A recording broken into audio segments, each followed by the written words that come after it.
Live.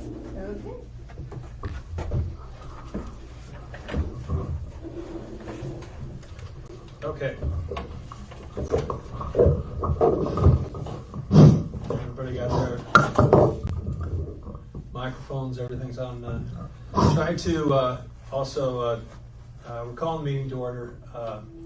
We're directors, when you're speaking, try to speak into the microphone. I found on the Greens Committee meeting that it was impossible to hear anything from some of the people there. So anyway, let's call the meeting to order. Let's do the flag salute, pledge of allegiance here.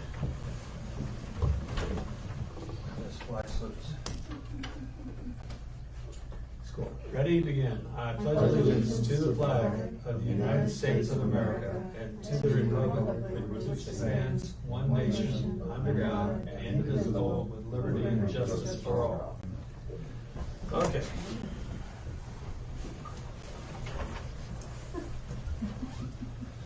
Okay, welcome to our special board meeting here. That is specifically to talk about the operating budget for 2021 and some of the possible fee increases. And we have member comments, and we have a lot. So,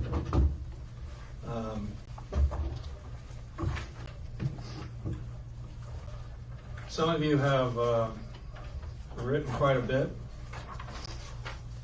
and I probably won't read everything you wrote word for word, but we're going to get through most of these if we can, and I'll probably be going pretty fast. So if directors, if you have questions, I'm going to stop. You want to add a comment or something, then let me know. But here we go. Okay. First one. My name is Jim Key. I've been a member for more than 18 years. My concern is as a Canadian, we are not able to drive down this year for COVID-19 border closures. Regardless of that, I'm opposed to doubling food and beverage dues unless we put alcohol on it.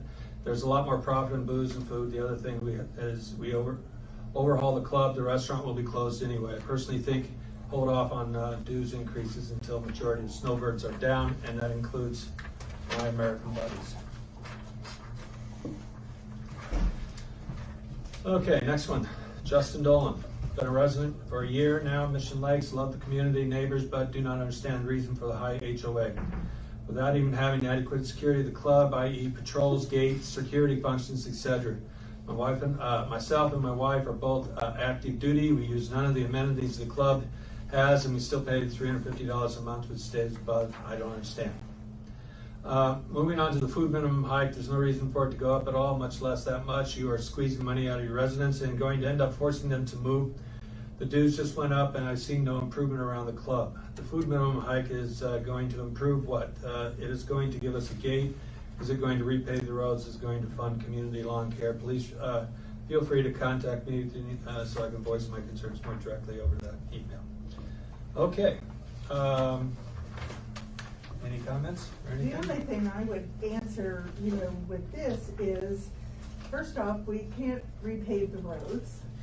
We don't own them. County of Riverside has to do that. So, and fund community lawn care.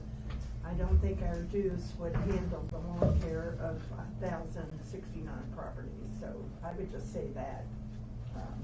Food minimum is going to be mainly what everybody's talking about. Yes. That makes no sense. Stephanie Solano. I oppose to the food minimum going up. Me and my husband both serving military active duty. Hardly have ever had time after work. I'll spend this food minimum amount. My husband Marine Corps serving 29 Palms. I'm Air Force serving in Riverside. We both have hour drives to work every morning and afternoon, making it really late when we get home. We're always away from home and even don't come home sometimes. This past year we didn't even have time to do the food minimum. Now we owe $240. It's a waste of our money. Please consider lowering it, if anything. Thank you.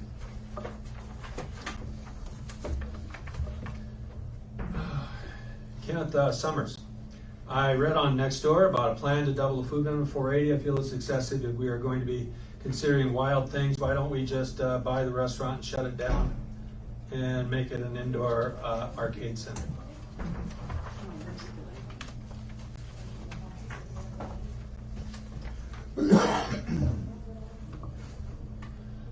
Vinny Longobardo. My wife and I moved to Mission Lakes less than a year ago. We don't play golf, have no interest in learning, and since we arrived, the facility has been closed most of the time due to the pandemic, leaving us to ask why we are paying so much in HOA fees. I was horrified to see the proposal to double the food minimums for members on the agenda in tomorrow's meeting. Why do we even keep food facilities open if the marketplace is telling us that there is no business? There are six-figure losses for the food and beverage component of the club clearly indicated. It seems like a particularly bad idea to invest in these facilities at a point when the economy is contracting due to the pandemic. If the MLCC can't successfully operate the food and beverage concessions without incurring substantial losses, why aren't these spaces simply being rented out to private business owners who would be responsible for managing and operating them at their own risk rather than having membership shoulder the losses? My wife and I are firmly against the increase in HOA food minimums. Just want to enjoy our home without having to pay for facilities we have no interest in using. And anybody? You know what? I will say, I'll be the bad guy, and I'm going to get the phone calls. I've already gotten a bunch of them. At some point in time, you have to recognize that a country club has amenities. None of them make money. The golf course loses. I mean, if you want to look at it that way, the golf course is subsidized to the tune of $1.5 million. I don't see anybody complaining about that. So if the notion is that we're not making money on food and pools and aerobics classes and everything else that we have, and all we want to do is maintain a golf course, then you maintain the golf course, and what do you have? A golf course and a snack bar, I guess.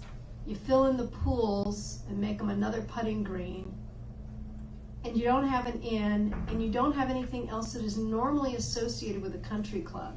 So, I think the community needs to decide whether it's a country club or not, which amenities it's going to support or not, and live with the decision. So I don't play golf. Everybody in here knows how badly I play golf. I bought for the dining room and the exercise classes and the pool and maybe playing bridge and maybe take up pickleball and a few of those things. I don't have the patience for golf. I play 4 holes, I cuss the little white ball out, and I go home. But I'm not up here day in and day out complaining that I have to pay for a golf course. It is part and parcel to the problem. I knew it. I signed the documents. Shame on me if it gets too expensive. But the balance is that there are people here that enjoy other amenities. The dining room is one of them. And by the way, it's not the biggest money loser, if you will. And I don't know of any country club that makes money on its food services anyway. So there's 100 of these, they all say the same thing.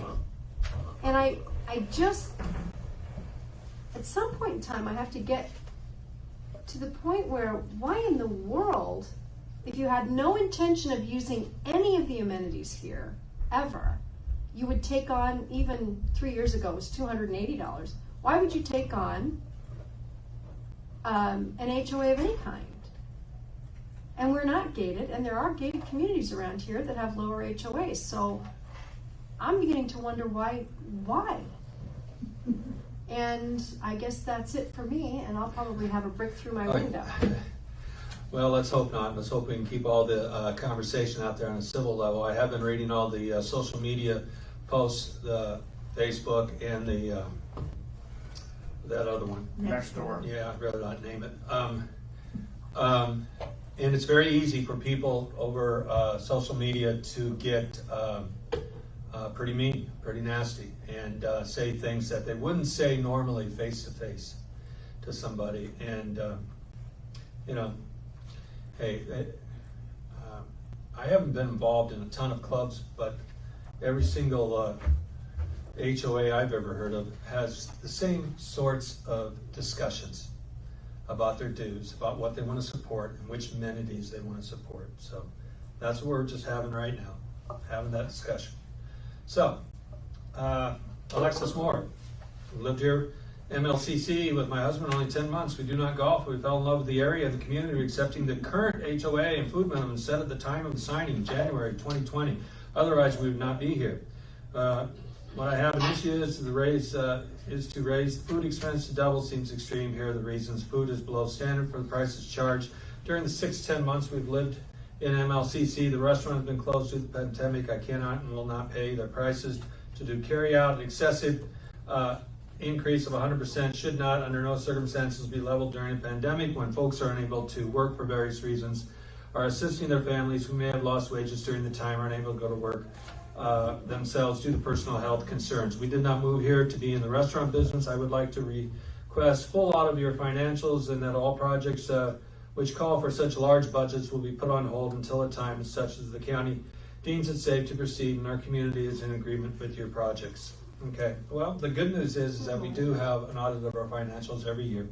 You know, and there is a theme to some of these, and I don't want to diminish anybody's individual comments, okay? All of your comments are important, but we do have a theme, and one of the themes that I hear quite often as president is that we should be audited. Well, great, we do. We audit every year. And, you know, so check that one off the list. You know, as far as dues never going up, I had an interaction with somebody today where I was, they wanted us to have a philosophy of flat dues every year, dues not to go up every year, and to just cut out anything that we could. And I said, well, you know, that can't be my philosophy. That's not my philosophy. You know, if you move to Mission Lakes for these amenities, we're going to maintain these amenities. But we can't guarantee that the cost of these amenities doesn't go up, because they do go up. If someone moved to Mission Lakes with the idea that they thought that this place was somehow immune to inflation, then, well, they're wrong, because we're not immune to inflation. Inflation affects us just like it does everybody else. And if there's, you know, a serious concern about the amount of amenities we offer, and that we're offering too much, then join committees, get involved with those. That's where those things get cut. That's where those things get added. And so, you know, all that's important, but I'm out. All right, let me go on. Scott Blazer. Blown away proposed costs of the board is proposed in at least the following two areas.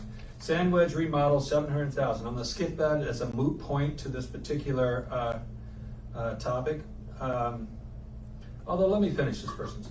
I do not understand how the board could consider spending $700,000 to remodel the small restaurant. I think one could build two very nice homes for that price. I think the contractor sees the MLC Board of Directors as a group of idiots who agree to pay such an exorbitant amount for this remodel.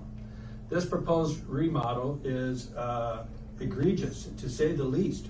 Who on the board is related to the contractor? Anybody? No? Okay, good.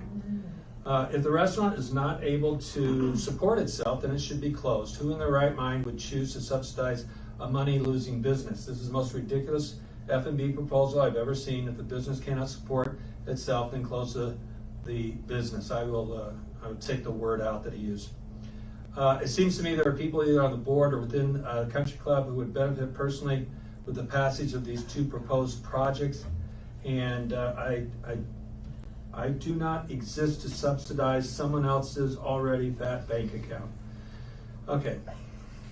Number one, the sandwich was not $700,000, so I know. And it hasn't even been done or approved. It's not even approved. We haven't approved It's a moot it. point. In fact, we voted, basically, we took it off the table, and we're not talking about it. So no, we are not redoing the sandwich. I saw some comments about that. I saw one comment said, we're redoing the sandwich. I thought that wasn't supposed to be a dues increase now. And, no, we're not redoing the sandwich. So that's just, and All the rest of it's just silly. I know, frustrating. Let me read this one. Let's see. Okay. Okay, this is Jim Saxon. My wife Lori and I are Snowbirds, members of MLCC. Just came to our attention, the board of directors planning to vote a 100% increase food requirement to 480. Why is this necessary? Why has it been discussed? Why hasn't it been discussed? I suggest the vote be delayed until the Snowbirds return. There's ample time for input and discussion. Please don't let the atmosphere of misinformation and the feeling that leadership is not acting in the best interest of the members take root again. Please let me know if you received this email. Feel free to share it with the board of directors. Okay, we just did. Well, it has been discussed. Were those public meetings, the finance committees and all that? Okay. They're not live streamed, but over the past couple of months, we've had a number of budget meetings. And the minutes from all of the meetings are posted within a day or two of the meeting. And the budget draft that we're working on is posted within a couple of days of the meeting. So we're on our 4th budget draft, so there's been ample time for anybody to go in and look at it. And the discussions about raising fees and dues are noted in the meeting minutes. What has been discussed and voted on and approved by the finance committee to forward to the board of directors. So that's all in the public record in the committee meeting minutes. I think the problem, I know these people, they're very nice people. I think the problem with waiting is that it starts ticking down on the 1st, right? You I'm know, not sure what you're talking about. Your food, we're already into the food minimum period, No. October, right? Correct. Yes. So to put it off, we can't. We either do it or we don't do it, almost immediately. The club operates on a fiscal year budget, Yeah. January 1 to December 31.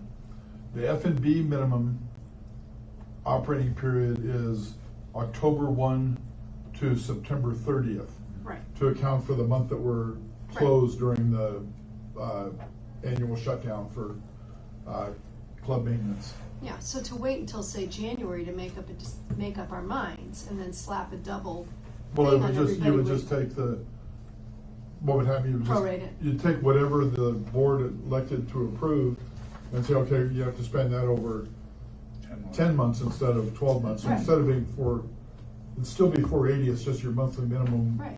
to make it would, It wouldn't be be good. different. Yeah, okay. But I it wouldn't just wanted change to the address that. total math. Right, okay. Okay, Roland Gardner. Although I was unable to obtain a copy of the proposal for the expansion of the Sandwich Golf Shop that was included in the survey, if my memory serves me right, I recall the numbers indicating as well as a statement saying that the cost of operation would be significantly improved that this initiative would mitigate the need to increase food minimums. I don't believe anybody said that about food minimum for that.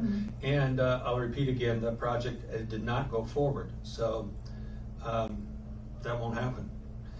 So my question to you is why then would you propose doubling food minimum before you had a chance to prove this significant investment is going to result in improved revenues? Mandatory fees like this only hurt our real estate values as well as our resellability. I have heard from other members that have what I would call reasonable ideas rather than this increase. If F&B is losing money, close it. Make the restaurant a more casual dining experience like a sports bar pub atmosphere. I really like this idea. I spent more than $480 this past year, but not in the restaurant, as I normally seek a fine dining experience. Close the Sandwich, expand the golf shop into the area, consolidate the Sandwich upstairs with a casual dining atmosphere. You know what, I want to yap about that for just a minute because, and I'm sorry, I've been yapping a lot, but when I first became a board member, there were several people, you could probably name most of them, that said exactly this to me. We are not a fine dining experience. All we want is a sports bar. All we want is a couple steaks, a couple burgers, and we're done. So my first request was for Diana to pull what we sell and what we don't sell. Because if I could prove that, then we could make a case to do that. Guess what? Precisely the opposite, by a like 2 to 1. We sell more of our fine dining items, our dinner specials. So here, there's those of you out there who want nothing but a sports bar. You're in the minority, it turns out. I was very surprised to find out. We sell far, far, far more of our specials by like 2 to 1. Is that right? Correct. 2 to 1. And by the way, we make more money on them per item than anything else. So now my question is, why don't we do more of that? So it's exactly the opposite of what's being suggested here. So these are the things I think people, myself included, need to find out when they join the committees or the board or anything else, that what they like and the people that they are closest to like are not necessarily what the community as a whole is interested in. Yes. There are significant other viewpoints out there. I'm done. Okay, thank you, Wendy. Next, we have, I don't see a name on it. Roseanne Wentworth? Roseanne. Oh, Roseanne, yeah, that's right. Roseanne Wentworth. Hello, Brian. We are sending this to you to express our concerns about the food requirement increase. Feel that any increase in dues shows total disregard of the current situation between many members experiencing the uncertainty of restriction on their return, others with additional limitations with COVID resurgence. This is not the time to burden the members even more. I hope the club will consider postponing any increases at this time for at least another year. We should, we should be thinking of ways to cut back on expenses and not burden the members even more. And we have considered many ways to cut back on expenses. Brian has done a pretty good job this year with the COVID restrictions and cutting back on some of our things. And you know, I hear you that there are people out there hurting and everything. We also have a lot of members that are asking why we're not doing more at this time while it's cut down, or shut down. So I know you get conflicting views out here, but that's one of them. Okay. Next one. This is Shirley Robles Zapin. I disagree with the proposed minimum increase from $240 to $480. I'm writing to protest this proposal. The proposed amount is inconceivable, would impose a colossal burden on the most of the homeowners, especially during these already trying times. Paying the double of food minimum is not feasible for many of us due to our economic circumstances. I ask that you please be mindful, reconsider the increase, to do something more realistic for the current situation. Next one is Jenny Dales. I wanted to send along a few comments to the board. Do not need to speak, but just adding my thoughts. I am fine with increasing the food minimum to $480 this year. That amount is relatively low at $40 per month. Same for increasing renter usage fees. I think the end fees are a bit high. All right.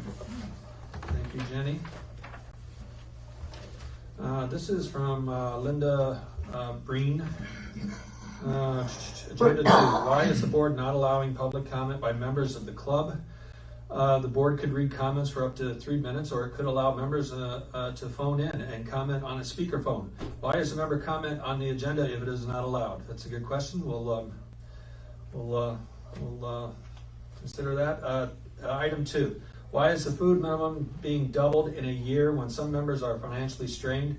Is the board considering having an independent audit of the food and bev operation to understand how it can be taking such a loss when the building is already owned by the club, the food is overpriced for the quality, and when some of the members already have a difficulty in meeting the food minimum? And you know, to answer the second part of that, obviously the first part is a moot point. We do take public comments because this is a public comment. But the second part is that on the food minimum, well, the food and beverage operation in a golf country club rarely makes money. There may be a few examples out there, and one of our board members has a lot of experience with that, and you know, hopefully in his next 2 years, Brian or David, Brian. Yeah, Brian. So you're Right. Yeah. Well, we got kind of 2 GMs here, so Brian's our GM, but we have David as our director, and he has been a GM at clubs, and he has helped with some of those costs. You know, controlling those costs. Food and beverage operations are very different from a restaurant. When I first got on this board, I had several articles, and if you're interested in one, I'll be happy to send you them from people that have been in this business a long time, and they talk about food and beverage service at a country club as it is not a restaurant. In a restaurant decides when you eat. The people here come in when they want to come in and they want to eat, and don't try to get them to make a reservation, because they do not want to make a reservation. They want to walk in, they want to eat. And they, you know, yeah, they want quality food, but the prices, they don't want to pay that price. I'm telling you, I don't understand when people come to me and say that our place is overpriced. Because when I go to Spencer's, I'm spending $200 on a meal, and, well, I might spend $100 here. It's not $200, it's not Spencer expensive. So you can't tell me this is expensive. Now, I'm sure it's more expensive than, I don't know, Olive Garden or someplace like that. But, you know, I don't see it as overpriced. In fact, if anything, it's probably underpriced for our location, for the place we're in, for the amount of time that we can possibly be open. If you think this is gonna be a money-making entity of the club, it's just not. The restaurant is not going to make money, just like the golf course is not going to make money. I mean, the golf course loses it every year. Now, does that mean we necessarily have to throw a bunch of more money at it? Well, no, that's why we're having this conversation. But there's a theme through these. One of them is, why don't we have someone outside come in and run the place? Well, you're gonna have to give me an example of a place that did that successfully, because all I have are examples of places where that has not worked well. It has, I mean, it just, we require a few things from our food and beverage. And, you know, please correct me if I'm wrong on this, Brian, because I don't want to speak out of turn on this, but we have a food and bev service because on a Tuesday, the women's club wants a lunch after a special event. On a Sunday afternoon, they want a lunch after a special event. The men's club wants something special, and they want something special for their member guests, and they want something special for all that stuff. And a person coming in to run a restaurant is gonna open it and run it when they run it. They're not going, you know, it's not going to be the thing that we need. And what we need is that we got a group of people that are going to have, you know, a Christmas party or whatever, and they want one of the rooms. Or they have, you know, the Hanukkah stuff, you know, they have one of those parties here. You know, we have space for all those people. It's an amenity for our people. It's not gonna make money. It's never going to make money. Can we cut those losses? I hope so. And I hope that, you know, David can help us, you know, with some of the cost-cutting ideas of you know, I don't want it to lose money. But if it does, it does. It's an amenity.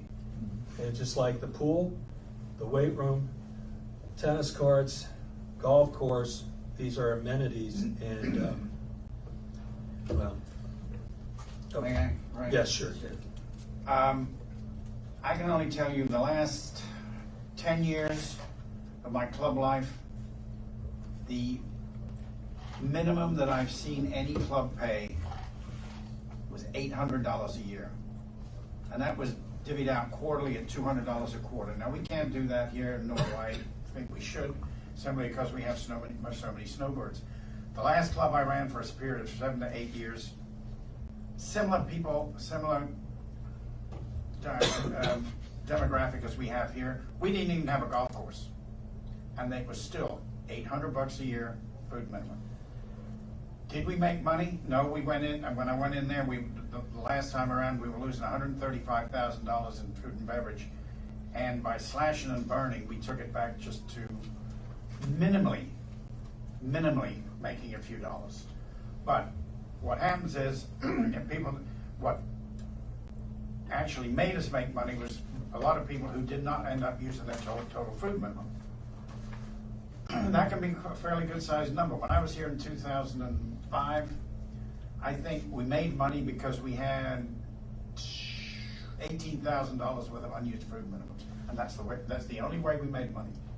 So to make money in food and beverage, you've got to have a lot of people who will use the club a lot. How many people go out to dinner at least once a week with their wife, with a couple of friends? If you came here for lunch once a week with your wife and dinner once a week with your wife, you would more than hit that food minimum. That's all I have. Okay. Ray, maybe Thank this you. is an appropriate point, you know, to kind of mirror on what Dave said. If I can go through a Yeah, couple sure, things real quick, because sure. we're kind of halfway through this. Yeah. One of the things that we do here is, you know, people are always concerned whether we look at the restaurant operation or any of the club operations. And that's done on a monthly basis with all of our finance committee work. And then secondly, the work that Brian and his management team do is a lot of effort with benchmarking for similar clubs in the Coachella Valley. There's 125 clubs here, and a number of them are similar to us.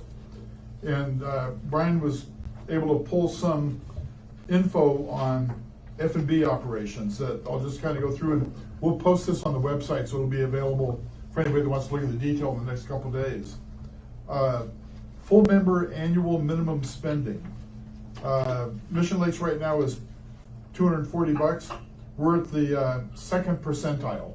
99% or 98% of the clubs have food minimums greater than ours. If you look at F&B income or loss as a percentage of gross revenues, we're running about 6%. Out of all the clubs surveyed in the Coachella Valley, the average, the 50th percentile, is 6%. So we're running as well as all of the other clubs in the Coachella Valley. Food and beverage Probably revenue. a lot higher than ours, by the way. Say again? Whose dues are a lot higher than Yeah, ours. no, I'm not talking about dues, I'm just talking No, about I the know. F&B stuff. F&B revenue is a percentage of total operating revenue. Mission Lakes, 16%. Medium is 31%, so we're way below on that because, we don't have the revenue coming in on it. F&B income loss is a percentage of dues revenue. We're at 7%. The average club in the Coachella Valley loses 8%, or subsidizes the F&B operation 8%. So we're right in the sweet spot with that compared to the other clubs. F&B income as a percentage of gross profit. Mission Lakes is at 6%. All the clubs in the Coachella Valley are at 6%. We're running just as well as all the other clubs. F&B revenue per square foot of clubhouse. We're at $40 per square foot. The median's 68. And I think that's, probably got a lot to do with the amount of space that we have in here. So when you look at our F&B operation compared to all of the other clubs in the valley, we have our members spend less, but our operating percentages are right in the sweet spot for everything else that goes on in the Coachella Valley. So we're not running a bad operation. And there's certainly always things we need to improve, but it's not a dead horse that should be shot and put to bed. Thank you, Red. Okay, thank you. Okay, let's see. Nancy Howe.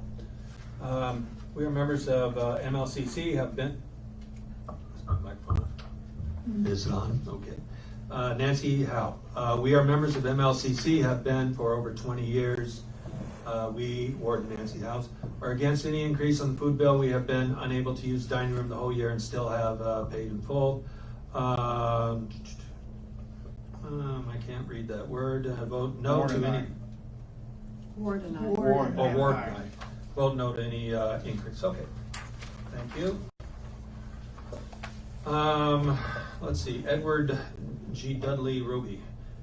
Do not raise the dining fees, period. Realize in this day and age, COVID, the restaurant will have a hard time, but so are we, the owners. Make cuts, make changes, but do not raise fees. The owners do not want, cannot afford the higher fees. Informal meeting of owners. We came up with several ideas. Improve the quality of food, make people want to come. Quality of portions of food have gone down drastically over the last 10 years. At the same time, the prices have continued to rise. Dining must be a place owners and their guests feel is a good value and want to go, not a place where we're all scrambling to use our food budget so as not to lose it at the end of the year. The free market has shown owners going away from dining in the clubs. This does not mean to charge us more. It means improve the product and value. Bring back delivery. In this day and age, COVID, don't want to go to the restaurant. Improve coordination with the sandwich to cut costs. Okay, thank We've you. been doing delivery. Yeah. Okay, and Parker Eldridge. He objects to the food minimum of $4.80, an increase in dues to Due to COVID losses. COVID. Losses. Is that right? Losses. I think so, yeah. That's and that's from Parker. Parker, I haven't seen him in a while. Frank Walton. Includes by my usual notation. Notice that unused food minimum has been added to my fees despite the unusual events that have caused disruption for all of us last 6 months. As a vegetarian, I have managed to use my annual requirement by inviting my meat-eating friends to dine in a restaurant in the past. While I continue to order pasta with the sauce and black bean burgers, these menu options make it difficult to meet the annual requirements on their own. I have in the past left recommendations, comment cards for the chef, at minimum upgrade the veggie burgers to include options for Beyond or Impossible plant-based burgers. All that aside, there has not been a single vegetarian meal in the specials menu in months. When I moved here, I understood I'd be paying for golf membership I would never use. Funds are constantly being reconsidered to upgrade a clubhouse, two pool refurnishings, resurfacings, and that I also have a little benefit of using, especially in the last 6 months. I paid for a golf course that I can't even walk on after hours. I have no cart. I have no idea what much of it looks like. And aside from the murder or suicide next door to me last year and loud neighbors behind me on many weekend nights, I find the overall experience to be a pleasant one living here. I'm sorry. Yeah, that doesn't sound Somebody good. get If you are murdered. going to continue to charge me for services I can't use, could you at least boost your menu to include more realistic vegetarian menus that I couldn't simply dump out of a can or shake out of a freezer burned plastic? The quality is always good, but the options don't really support justification. Trying to eat $240 worth of black bean burgers year round suggestion to consider the best option as possible with the okay, so he's giving us a recipe here for a few vegetarian things, and I would have to say that he might have a point there, Brian. Maybe he does need a few more burgers? vegetarian options, and we probably would all be better off if we did more vegetarian options. And there's another perfect example, because night before last I had somebody 3 sheets to the wind on my phone, cussing me out practically that we have even one vegetarian option on our menu. We don't need any of that. So I hope whoever might be listening out there, that you're hearing that there are vegetarians in our neighborhood that do want that, and there are fine diners in our neighborhood.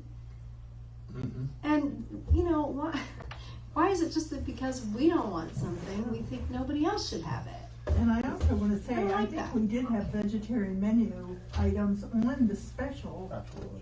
on the weekend.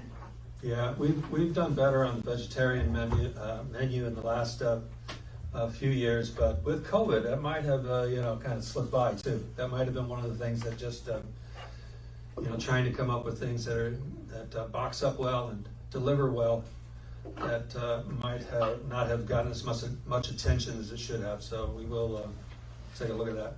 In regards to the proposed increase, I do not think the increase in minimum required food and bev is a good idea. I'd like to see the business use standard business methods and tactics to generate more revenue business. As a business, you should not be exempt from staying competitive and responsive to the community it serves. Again, I would not be okay with an increase feel it only reduces the quality of the food and service of the establishment. This is not a way to help this establishment. I think we can all provide ideas to help, but clearly raising the minimum is not a viable solution. Discussion should be as to how to make it such an effectively ran establishment that we could lower the minimum, and that seems like such a hefty goal to consider what would make members feel better about a required amount. My guess is quality, service, and price. And yes, you can always do better on service, and quality and price sometimes takes money. Service requires training, and Brian, I think, has done a pretty good job of that in the last few years. I hear constantly how terrible the restaurant is, and I wonder why I've spent so much time there the last 15 years or so, because I think the place is pretty good. Yeah, is it? I mean, it's not the top restaurant in the valley. I mean, there are some really, really nice restaurants down the valley, but they're also very, very pricey. So I've always felt like I got. There's been nights where I haven't liked something. There's been nights where I've gotten poor service. But I can say that about almost any place that I've gone. And just because I go to this one more often, I've probably had more here. But I've had an awful lot of really good nights here too. That's right. But, all right. That was... Michael's on television too. Let's see, this is from Chris Horn. Please reconsider raising the annual food vending. Many of the restaurants at MLCC are retired, have limited disposable income. We're happy to come to the club to eat when it's open, which was problematic last year. If the food quality is dependable and prices are reasonable, thank you for your consideration. Okay. I do not support the proposed increase in food allowance requirements. We as a community need to realize that we cannot support a fine dining restaurant. We should look into renting the space to a restaurant owner from the valley or just use it for special events. That was Deborah McDonald.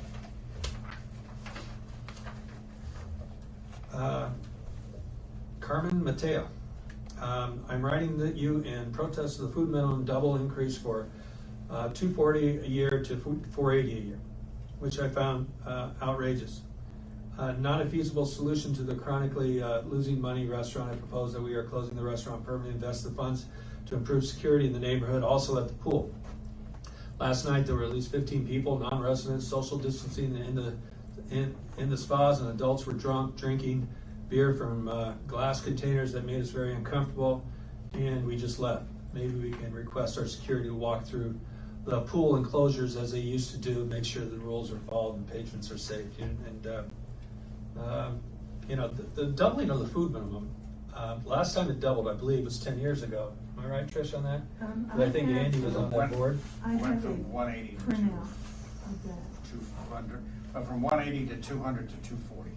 180 to 200, Was one- 240. Yeah, it was 180 when I have a printout that I think Mike or Andy did. It's 15 years ago. And And how long ago was that? 20, well, I can go, but 2016 it was $10, 2017 it was $10, 2018 nothing, 2019 $15, That was dues. 2020 Those are $30. dues. Those are not- dues. Dues on F&B. Oh, no, I don't have food and beverage. The No, F&B it's- research that I got, Ray, was that in 2010, it went to 240, and it's not been raised since then. Went from 180 to 240. So from 180 to 240 in 2010. Okay. From 2010 until this period, wage, and we all live in California, so the minimum wage requirements here, our labor costs are up, give or take 70%. Food costs are up 70-some percent. Insurance costs is up 80%. So we've had all those increases in expense over the last 10 years, plus all the other infrastructure, and there's been no adjustment to this, so. Okay, There is a good point here, though, about security and the pool and all that. Oh, yeah, very Of course, good. that would add to our Expenses. Yeah. expenses, well, but this is unacceptable. Not really. we're They're gonna, here at 8 o'clock at night, so they can go down to the pool at this point. we are, I mean, we're taking small steps to kind of look at that problem. It seems like I'm hearing more and more and more things happening down at the pool, parties and that sort of stuff. We're a country club, and we have people here that are retired. They want to go down and enjoy the pool, and they don't need a drunken party down there. I mean, and if anybody knows me, they know that I have nothing against a drunken party, but it is not appropriate down at a pool where we have our whole community comes out there to relax. And so we're going to be, we have to get that under control out there. It's just, I thought that's just not acceptable. we had a discussion that next year we are going to make a few changes to make that a lot better. Yeah. Yeah, the incident last night, Southwest Security had a new staff member, and they were doing the normal duty of walking around. We had new members come and invited guests, so they came in and they did their job, but there was a lag there. I've called the security company. They have the rules and regs. They're going to do a better job of walking through the pool and enforcing our rules. Okay, next we have Susan Miller and Michael Tennant. So we're communicating our opinions about forced food supplements that we have to endure to pay in order to be part of this HOA community, Mission Lakes. Our opinion is do not raise the clubhouse food stipend. The food service cannot function as viable business and kill it. I hate for seniors to be forced to pay for food they can't and won't eat without a mandate. During our years of pandemic, and no sane organization would be doubling costs on food business that is not self-sustaining. Most small businesses in downtown Palm Springs will be gone. DoorDash deliveries present in the future. This year we were not able to use our food supplement due to poor communication about restaurant hours and questions about COVID compliance and mask and gloves. I suggest that you employ catering group for special meals if you wish to host. Much cheaper than running a failing restaurant business, and rent out the clubhouse for special events that would pay for the function. Doubling our mandatory food supplements, bad decision. Closing down the restaurant forces the residents to eat food that would not do not feel is an amenity. Is it just another financial burden that we have to endure for the greater good of the community? Okay. King Clifford. Be advised, I want to go on record as opposing this increase in the food minimum. Double the food and beverage so the fees from membership can bail out financial losses from bad management. It's not good business. For years you have kept this losing restaurant. Many times membership has said close this restaurant because MLCC management cannot operate this facility. Other golf clubs close food service if they can't make a profit. We continue pouring money into this failed operation. Wake up and do what's right for the membership. I pray the board will stop making decisions that waste membership money. Goodness. Other clubs also sell their golf course. I mean, Yeah. at what point do we want to stop quoting other clubs? I think at that point, right? Okay, I don't have a name. Is that LF? Sajay? LF? Okay. It says that, let's see, I disagree with the proposed food increase and believe it is not even within reason. Simply put, I don't care for the quality of food served, prices charged. I do not enjoy obtaining food from the wedge, and I spend an average of over $300 per year. But the restaurant never. Okay. You know, I wonder how many of these folks might let us know when it was that they stopped going to the restaurant, because it got better over the last 12 months, and I think a lot of these folks gave up. And it would be good There's definitely some of that. to find out when they quit coming, because You know, it has gone up and down over the years. I mean, I personally liked our last chef, and you know, was not real pleased when she left. But I mean, you know, that's just my opinion. And but I've been very happy with our current person back there. I think Romo does a really good job, and I think, you know, the guys that work down in the snack bar do an okay job. I mean, you know, everybody loves the snack bar, and me, I like the restaurant. I don't really care to eat in the snack bar, and the food doesn't. I just don't care for it. But that's just me. I know a lot of people like the snack bar, so great, go to the snack bar. I like the restaurant. I go to the restaurant, but it's been a little tough lately. But unfortunately, hopefully that will change soon, someday. Okay, where are we at? Did I skip one? Jay Griner. John, I don't want to skip him. All right, John, what do you got here for us? Good morning. I've been informed that we are in the process of looking at a doubling of the food and beverage charge to each of the owner of MLCC. I have a statement to make, hopefully get the board. Dear MLCC board, I hear you're voting on food and beverage annual minimum for this coming year. It looks like you have a proposal on the table to double the total for each of the owners to be spent in the restaurant for 2020. Actually, it'd be 2021, but or November through whatever. Although it may very well be needed to balance the budget, as an extreme increase and will cause consternation among the ownership. Your integrity and reputation will be challenged. That's true. I get it. You have tough decisions. The problem is you make these tough decisions in the closet. Well, you know, we've made them in a FCC, a finance meeting that's been open in the regard that anybody can join the committee.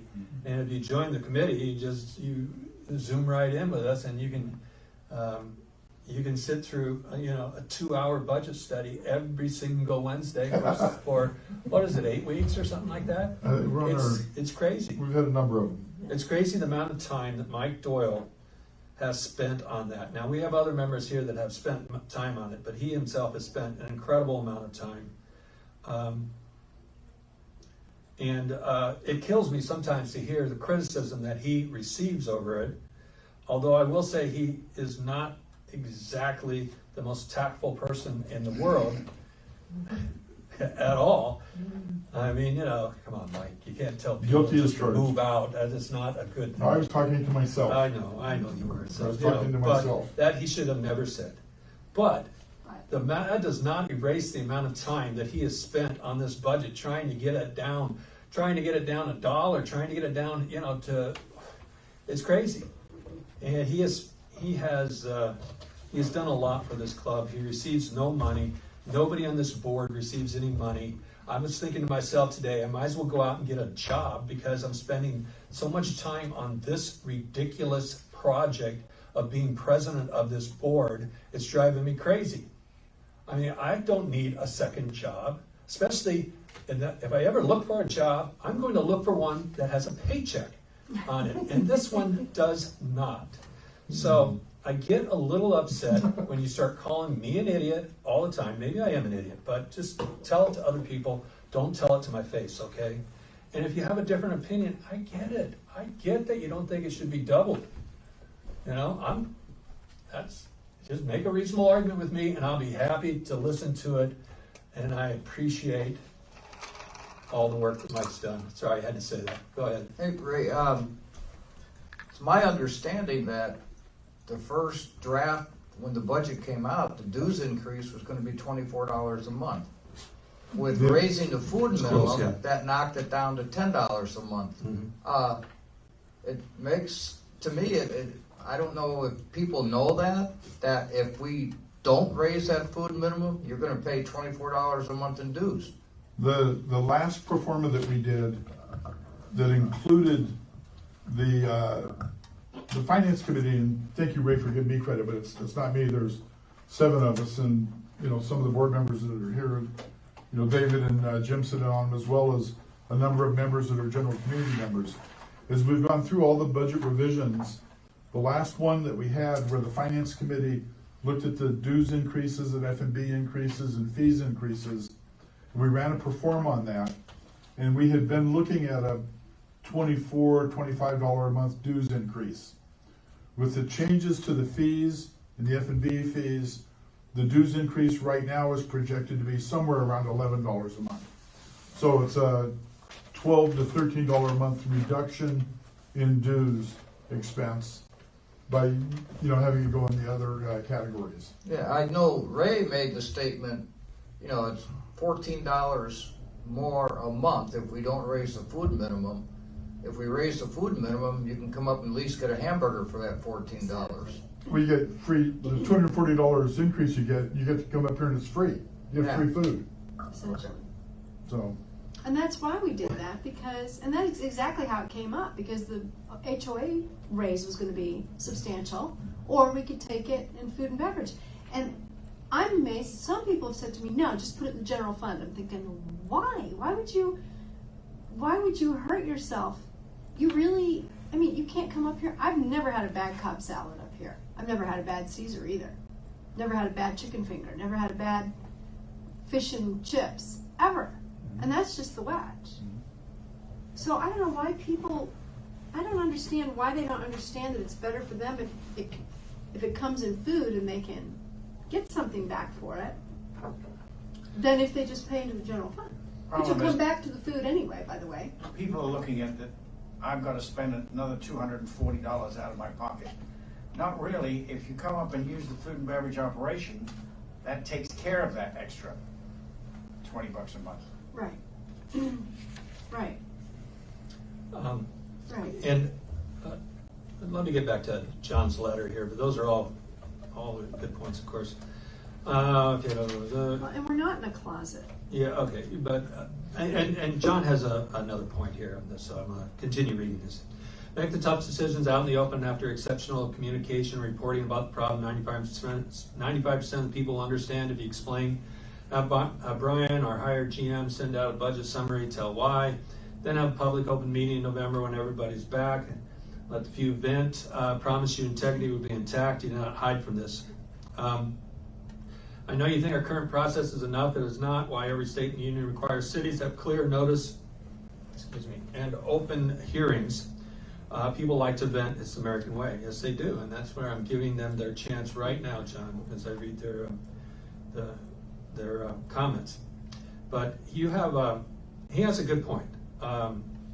And he has another sentence here, but I mean, that was the basis for his comment. It's a great point. I was pulling out some of the articles I've had on food and beverage management over the years. This one was from something called the Boardroom, which, I guess these GMs have their own little publications they go around. But this is one thing struck me about this is that this guy he's writing about food and beverage operations, that they're not restaurants, and if you think they're going to make money, forget it, they're not. And focus on the things that you can actually change, such as service and those types of things, and trying to meet what your people want, which is part of what that vegetarian thing is all about. Trying to meet what your people want. But he says in here, he says, every organization needs a fall guy, a focal point for customer dissatisfaction. For most commercial retail operations, it's customer service. For most service stations, it's cost of gas. And for most clubs, it's food and beverage.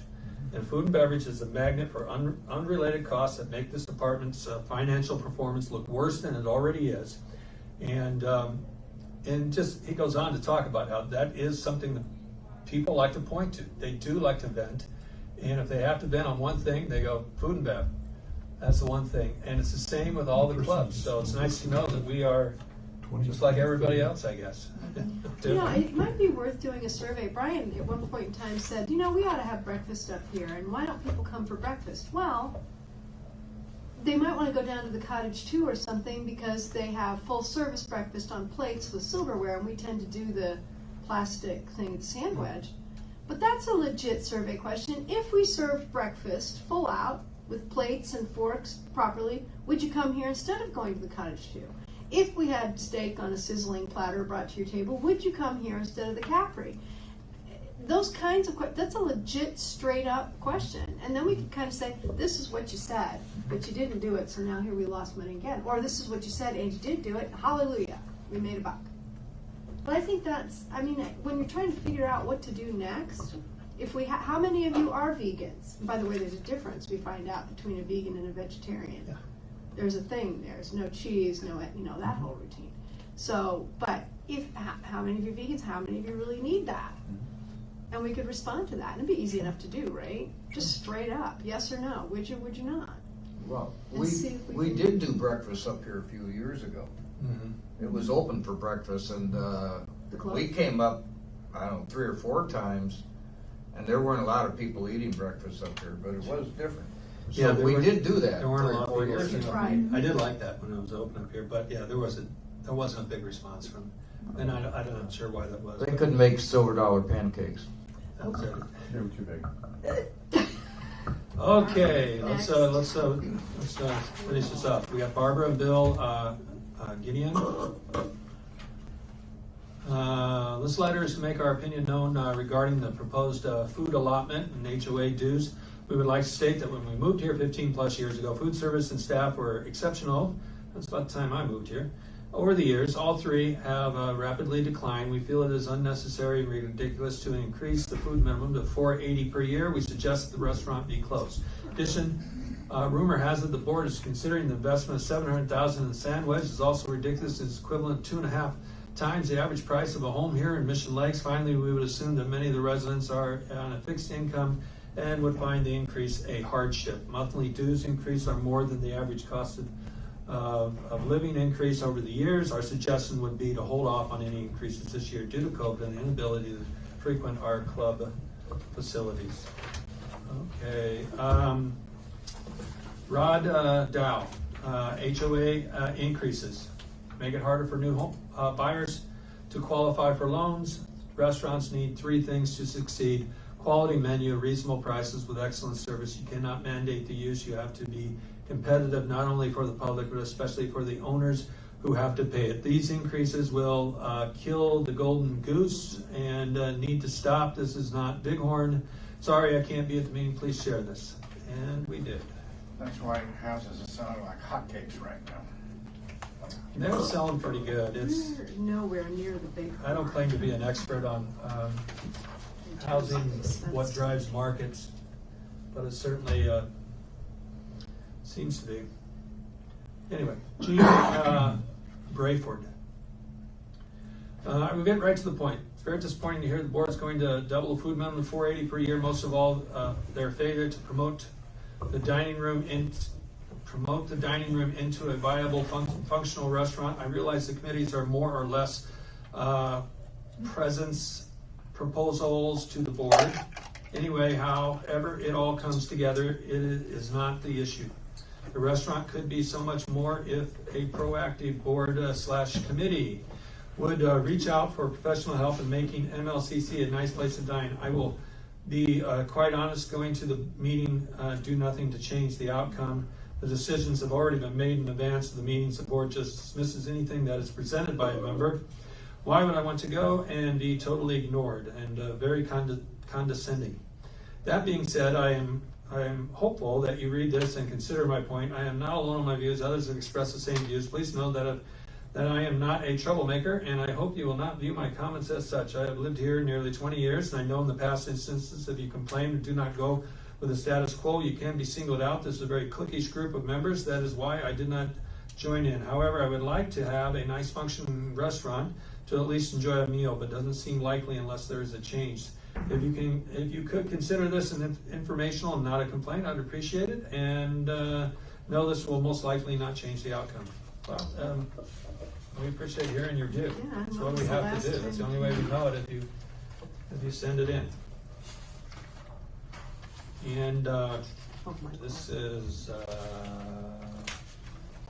Mike Long. Mike Long. Mike Long. Where did I get that? Oh, right there. On the Mike subject Long. line. Got it. Okay.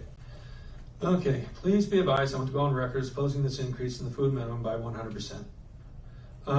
This guarantees restaurant $513,210 of food sales. What a deal for you. Just allows the bad service to continue by forcing members to spend this money or lose it. Normal restaurant usually has a lease that runs at 33% of sales. The owner has leasehold improvement of $1 million to $2 million. That those are properly operated, still generate a decent profit. We have none of these costs and still cannot turn a profit. Enough said, it is virtually impossible to operate resilient or I bar. didn't even say restaurant. Oh, restaurant, is that what you meant? Okay. A restaurant or bar without an owner's involved or someone else with a vested interest. This is a proven fact. Proper financial decisions require it to be dealt with. Just close the restaurant. If just operating a bar with snack bar food has any luck at being successful, given proven track record, I doubt this venue would give us profitability. Proposed increase, let's see, this is from Donna Bennett. Proposed increase of 100% in the annual food purchase requirement at this time when indoor dining, social distancing amidst the current COVID-19 pandemic is not in the best interest of the residents. County remains in an elevated status of opening up this past week despite the positivity rate being might favorable. There remained an uptick in cases until we can fully open our business, or more specifically our restaurants. I strongly request the board consider a no vote on the increase. Did we have others? I have this one here. I have two here. Yeah, I had three that I I mailed had to three you right that here. I don't think was in the package. Yeah, I have three right here. Yeah. Okay. This one might be more than 2 minutes. Is that in? Three on one page. But do we read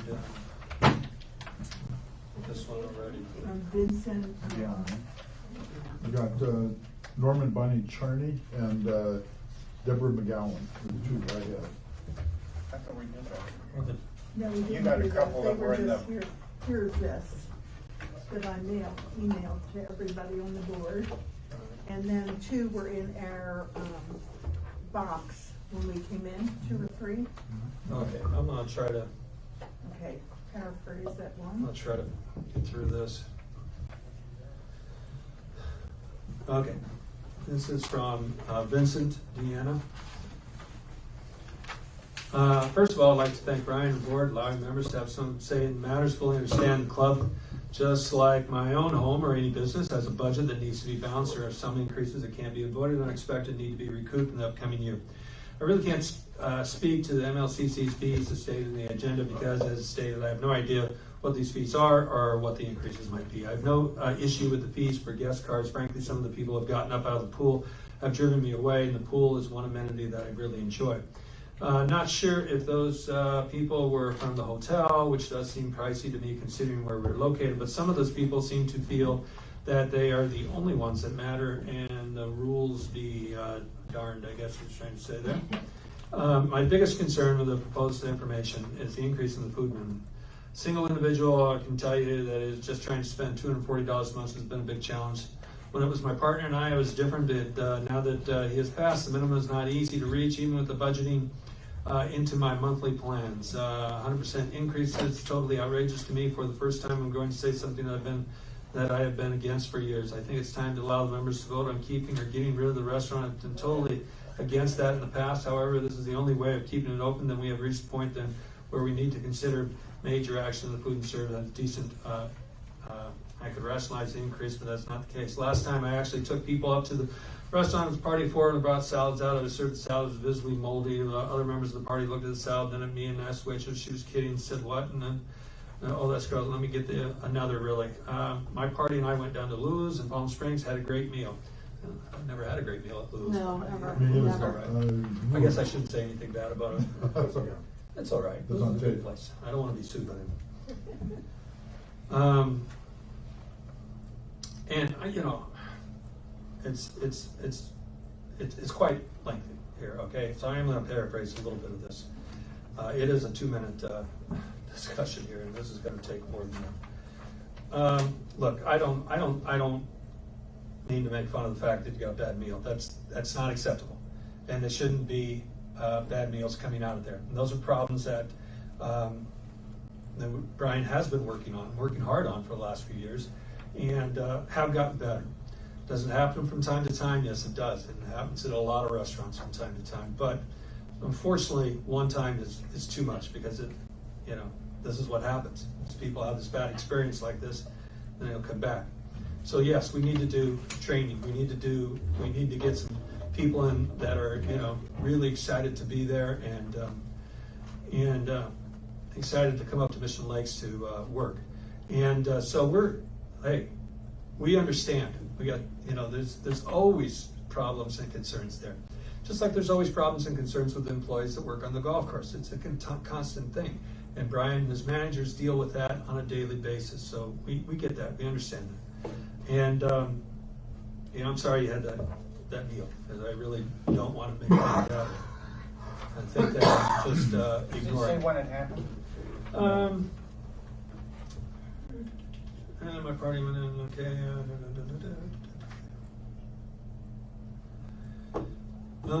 No, doesn't say. So I don't know if that was recent or what that was. Let me see if we got. Well, it had to be before the COVID, Well, I think. Yes, yeah, it had to be. Or we did open for a brief time there in June, Yeah. I think. For some reason, when June bill was high, so it must have been open for a while there. Okay, I'm kind of skipping a little bit. Would like to know where the members are going to get for this extra $256,000 they're proposing for food and beverage. Are we going to get a new chef, halfway decent, reasonably priced menu? When the club let Becky go, it was said that we should save so much in salary, etc. Well, it was very short-sighted, to say the least. Our food quality really went down. The savings really didn't last long. Plus, from what I understand, when we have monthly meetings, the club was doing so well financially. If that's the case, where does the increase fit in? I know there are minimum wage and workers' comp and insurance issues, but where does this fit in? I personally feel that it's more than time to put closing the restaurant to a vote of the membership. How about you take the restaurant out of the equation, resubmit those results to the members, and let's go from there. I hate to see anyone lose a job. I certainly remember being in that position at times, and it was very stressful. All that said, those increases are running those of us with single fixed incomes right out of the club being forced to contribute to a potentially dying restaurant isn't the kind of environment that I feel I want to live in anymore. And it certainly does feel like the community at large is being listened to on the matter.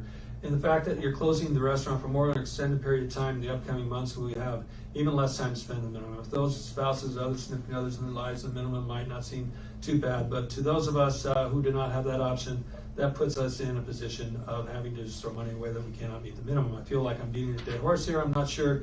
You have plenty of other responses to read, so I will end here. Okay, I'll end there. All right, thank you. Thank you, Vince. And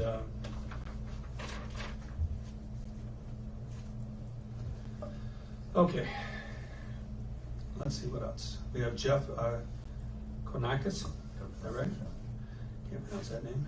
I see in today's email that you're proposing a 100% increase in food, but unfortunately over the last few years, not only has food quality gone down, but in my professional opinion is currently at an all-time low. Potential increase in the scale is unwarranted, and I'm very surprised the current board is unaware of the general dissatisfaction with our food quality, menu, and selection. Is attendance up with our restaurant? Do you see people lined up to eat? No is the answer to both of these questions. By doubling our minimum, you're effectively forcing members to spend twice as much money on mediocre product. I ask you to please improve the food before you increase the minimum. I, for one, would love to support our restaurant, bring guests so they simply can or will not with the quality of food and menu. Okay, from T.Y. Aldridge. Why, at this time, you feel it's okay to raise food minimum? A lot of people are still not working. Expansion that was put before was to save money to avoid raising dues and food minimum. What happened to the marketing strategies to get people from Desert Hot Springs come to the club? My suggestion is close the restaurant, bar, sandwich, expand the golf pro shop into the space of the sandwich. That will save a lot of money. And use the space where the bar and restaurant are to expand the offices. Residents already paying dues and food minimums of $4,440 per year. All right, So no food service whatsoever, not even None. sandwich. None. I'm not going to say it's this person, but there's a lot of people that I've gotten, feedback on, and they tend to want to cut amenities to keep a balanced budget, keep a no dues increase.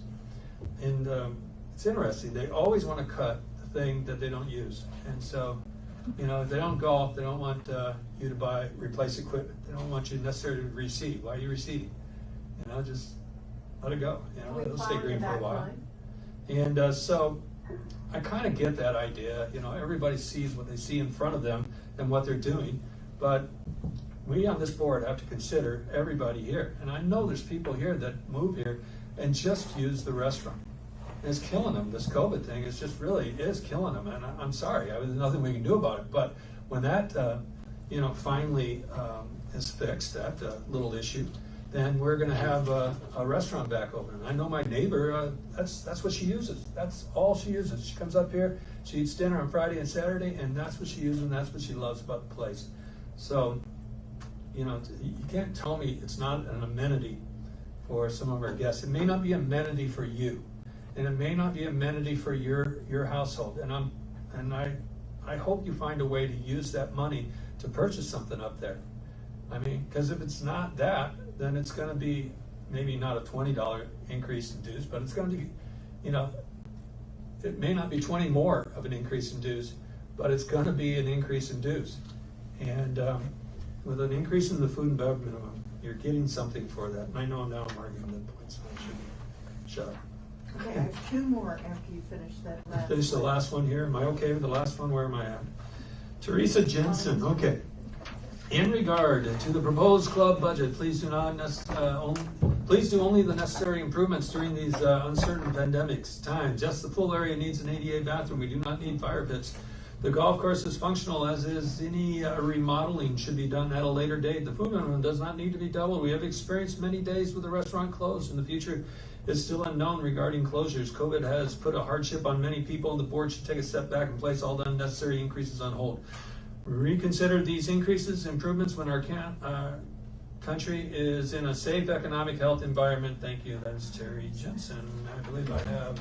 And I think you have that, don't you? You Which have one? the handwritten. I have the handwritten one. Is that the one you want me to see? And there's another one. You have it in there. This one right here? Bunny Charney. Okay. Thank you. Trish, once again, keeping me on track and not losing my mind here. Okay, Barney, oh my gosh. Norm and Bonnie Charney. Please advise the board, it's our belief that an increase of 480 is excessive. I can understand that there may be a need to have an increase, but it should be incremental. If at all, not double, those basis of the increase, there needs to be The relationship between the rationale for the increase in the amount. Very good, Dennis. I'll argue some of that. Okay, this is from Deborah McGowan. I want to express my opinion regarding the $240 increased food and bev assessment. I can barely use current amount due to the hit and miss quality of the food. If you must increase it, should the quality and service be better? Or shouldn't the quality and service be better? Question mark. Year after year, it is a money-losing operation that we subsidize. Why not an increase that's reasonable, $25 a month? Many of us are on a one household income. Why not be reasonable? Okay. And did I read the Janice Bueller? Did that just come in my mailbox? That might have come to you. That might have come to me. Okay, I'm gonna read it anyway. Okay, that'll be the last one. Janice Bueller. The proposed increase in the annual food amount is attempt to force members to buy more modest food than we do. Since firing Executive Chef Becky, the food service quality has gone downhill in quality, service, variety, and member enjoyment. At this time, I'd like to share with the board members some of what I've learned lucky enough growing up in the country club business. Okay, I'm just trying to. My mom, dad managed country clubs 50 years, leading Tomahawk Country Club, Kansas City, Dad came to California, Boise. So on last club was Bermuda Dunes when the Bob Hope Classic was being held there in its heyday. I believe the loss of the food service participation can be directly tracked to the loss of the executive chef if one were to look at the accounting records. The way to get members to spend more money on the food service is to make them want to patronize our food service. Better quality, friendlier staff. Given the economic situation of the restaurant business at this time, it might be an opportunity to find a seasoned, experienced executive chef out there who can also manage the staff, eliminating the need for a food and beverage manager. One thing I learned to ask people what they want and try to deliver it, make people happy, and they will come back for more. Try to increase public and non-member food beverage patronage whenever this can be done. We are a semi-private club. Perhaps work with focus groups, Lions, Rotaries, Optimists, Toastmasters, so on. The food quality is very good. The members of these clubs will come back. Continue to advertise off days and off time, golf, lunch, beverage, with coupons in print media, golf interest sections. Friends talk about playing Tuckheats Creek because of this kind of a deal. And participate in community benefit programs, i.e. the Marines Choice for Tots. Hold more similar events to the Fouvilles sausage event with Patrick Evans, which we did last summer, to generate more public interest and awareness. Utilize outdoor dining more in the future, make food and beverage service more patron-oriented. Finally, the restaurant is the second choice on the telephone menu instead of the fourth or fifth choice. I actually think that's a pretty good suggestion, as it once was. As more food and beverage patronage benefits all members, it should be the first option on the telephone menu. During times when food and beverage is closed, calls should be routed to the office. We all prefer to talk to a person as opposed to leaving a voicemail. Do we have a reservation system? So on, and execution of ideas done well now. Ideas take time to mature and to achieve the desired goals. Clubs should have a food beverage steering committee, enthusiastic about new positive directions for our food beverage service steering committee, and not timid about setting positive course and steering that course unimpeded by external forces. It has taken years for the sense of loss of our executive chef to get us to the situation we now find ourselves. Teamwork, not opposition, and a common desire and effort to make Mission Lakes Country Club the happy place it once was. The situation can be turned around faster than the downhill slide took.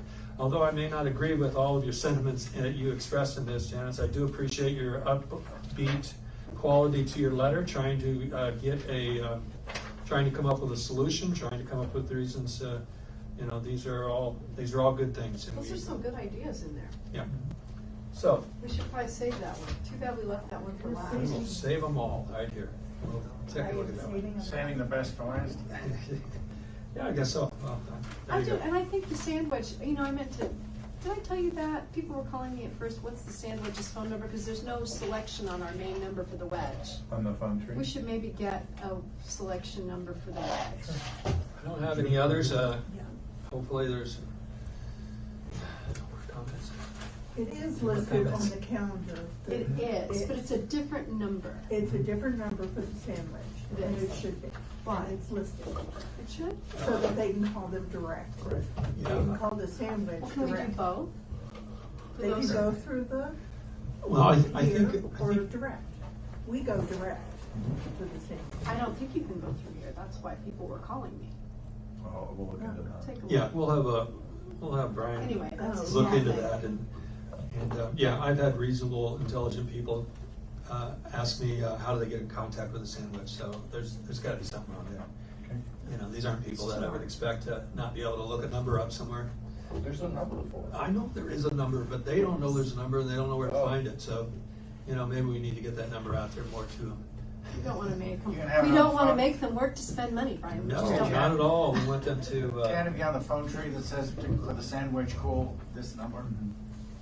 Something. okay, so we have, that's it for member comments. We have new business, that's it, and we're here to talk about our operating budget, and, you know, at this time, I think, Mike, since you're the chair of the finance committee, let's take it one at a time there. We'll start with the in rate. We'll start with some stuff that's easy, although I did have a text message on this one here, so. From a member who uses the inn quite often. Every time he comes out, he uses the inn because his house is rented. So he uses it all the time. Okay.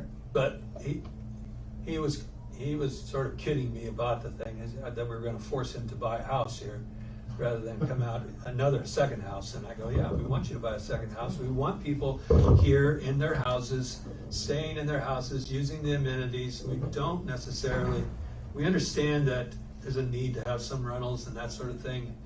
But a lot of times the rental property are things that cause us problems, and they do, not that we wanna say you can't, but discouraging it, that might be another. Okay. Go ahead. Well, the new business is, you know, our 2021 operating budget. And the items that we're gonna discuss now were brought forward by the Finance and Credit Committee in the weeks of discussions we've had over the past 6 weeks. Each of these were voted on at the committee level, and in most cases was a unanimous vote to approve it and forward it to the board for approval and inclusion in the FY21 budget. The first item that was discussed was raising the rates at the inn, where the new member rate would be $138 and the guest rate would be $175. Reflects the cost of operating that facility, and the increase helps cover the cost for doing that. So that's the proposal, is a new member rate of $138 and a guest rate of $175. Okay, that is a motion from you? Yes, I'd move that we approve the recommended increase in the rates for the inn. Okay, it's been moved, we have a second? I'll second it. Okay, it's been moved and properly seconded that to raise the rates from member rate to $138, the guest rate to $175. And any discussion? Mike, do you want to say anything more to your motion? No, I support what the Finance Committee recommended. Okay, anybody else like to speak to this? Jim have anything? Jim? You still with us up there, Jim? No. No? Okay, seeing no discussion, all those in favor say aye. Aye. Opposed, nay? Okay, you have passed that motion. Okay, the second item that the Finance and Credit Committee recommended was that we increase the cost for the annual rental cards for rental home owners to use the facilities. And the FCC recommended that we increase the annual house guest cards. And they recommended that we increase the 14-day guest cards. The rationale again behind it was that as our members are paying, close to $4,000 a year to use our amenities, and that guests coming in to use the amenities should pay at least a reasonable amount to help cover the additional burden they place on the club operations. And at $1,000 for the rental cards and the house guest cards, it's barely 25% what we pay as members, and the committee felt that it was reasonable to increase those rates. So I would make a motion that we accept the recommendation of the Finance and Credit Committee and raise the annual rental card to $1,000, the annual house guest card to $1,000, and the 14-day guest pass card to $70.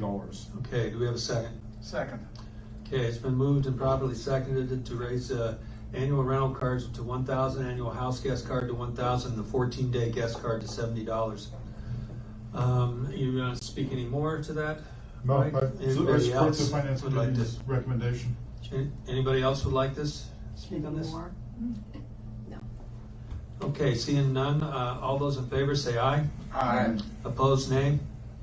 You have passed this motion. Okay. The next item that the Finance and Credit Committee recommended was to increase the annual F&B minimum from $240 to $480 per year. Based on the fact that the F&B minimum has not been increased in over 10 years, we've had close to an 80% cost increase in some of the items.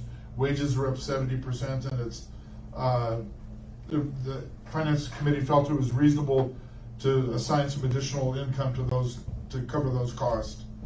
So I'd make a motion that we accept the Finance Committee's recommendation to increase the food minimum to $480 per year.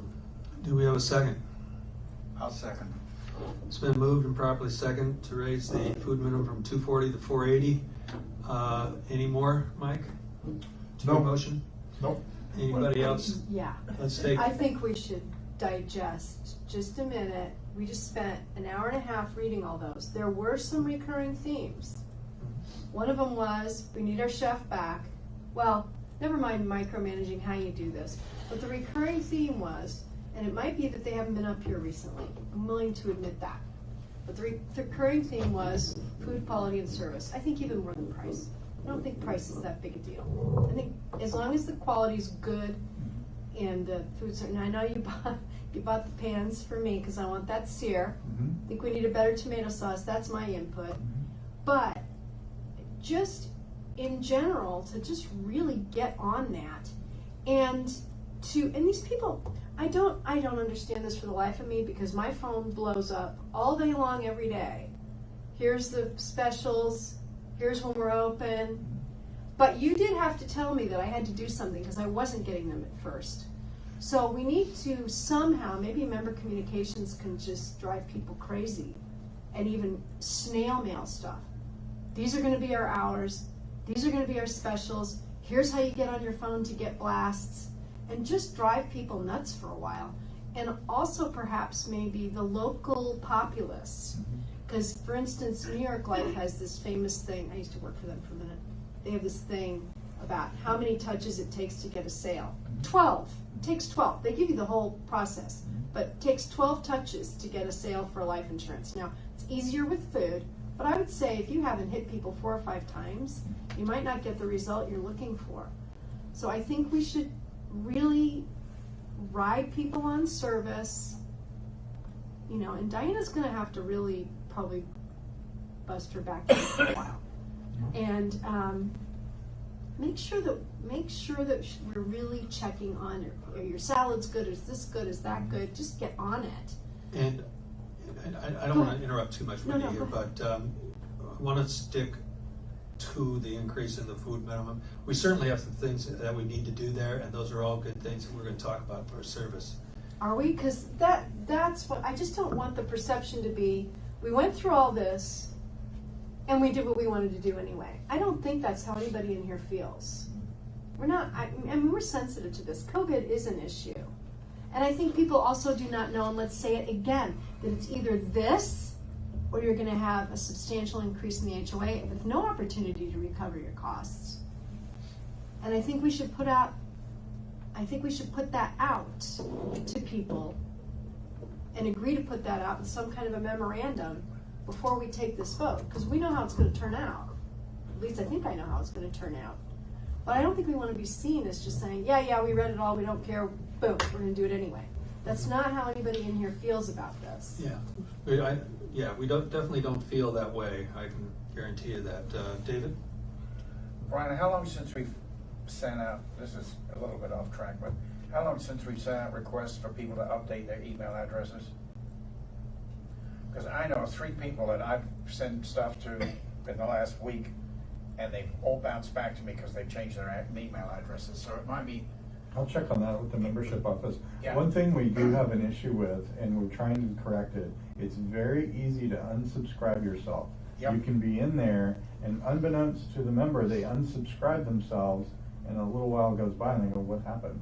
And then our membership office gets them back on there, so we are working on that. Yeah, and David, I will say that member communications with the e-news, Melissa works on that to correct. Yep. But I have 30 to 50 people that have unsubscribed to get the e-news, which, you know, I don't, and then we can put them back in there for a time, but if they keep unsubscribing, they're not gonna get it, which, you know, I don't know whether we should put something on the statement that they are getting, because it's paper mail, you know.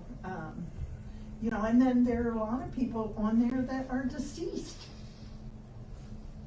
You know, or moved. Yeah, Melissa has a big, thick package of names and email addresses.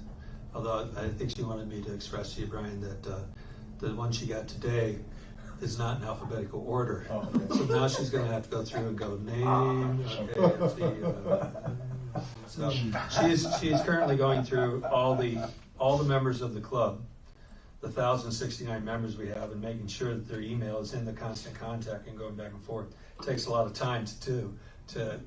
You know, if you've ever been in charge of a large email list, it's very difficult to manage sometimes. But you know, we're trying on that one, David. Okay, there's some work going on. And we're not voting on the budget to adopt it today, right? We're not voting on the budget. The finance committee, though, however, needs input on these things in order to finalize their budget. So if something in here should not pass, then they need to make adjustments in their budget before they present it to us. And that's why they've sent it to us like this. Like this. Rather Because than I have a all couple at of once. questions. Okay. All right, okay, I would like to put in my 2 cents. The food minimum at this point in time with COVID and Governor Newsom, we're not sure if he's gonna close the restaurant back down again. I almost feel like, to Wendy's point, that the food minimum, even though it weighs heavily on our budget, should be tabled till we wait until tomorrow, what Governor Newsom says, and whether our restaurant is even gonna be open, that our members can't use their food and beverage minimum. So, that's Well, that's a my good 2 point. cents. And the spectacle. Okay. Jim, do you have anything up there? Yeah. As in the Budget and Finance Committee meetings, I expressed a concern about the doubling of the food and beverage minimum. I think everybody I talked to, they saw that there was probably an increase, but the doubling was a pretty dramatic. Now in the budget finance, when the 2 options was a 50% increase to 360, and I could support that, but I could not support the 480, as many of the comments that we received today have a concern with that. They also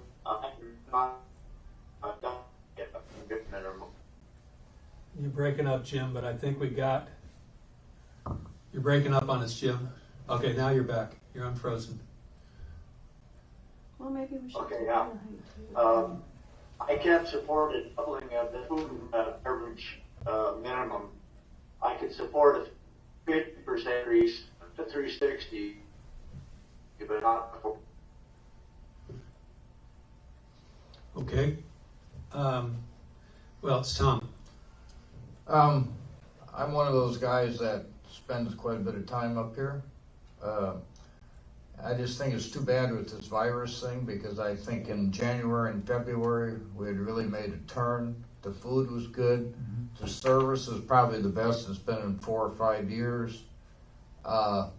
If it takes doubling the food minimum to keep the dues down, I support it. It would change behavior too.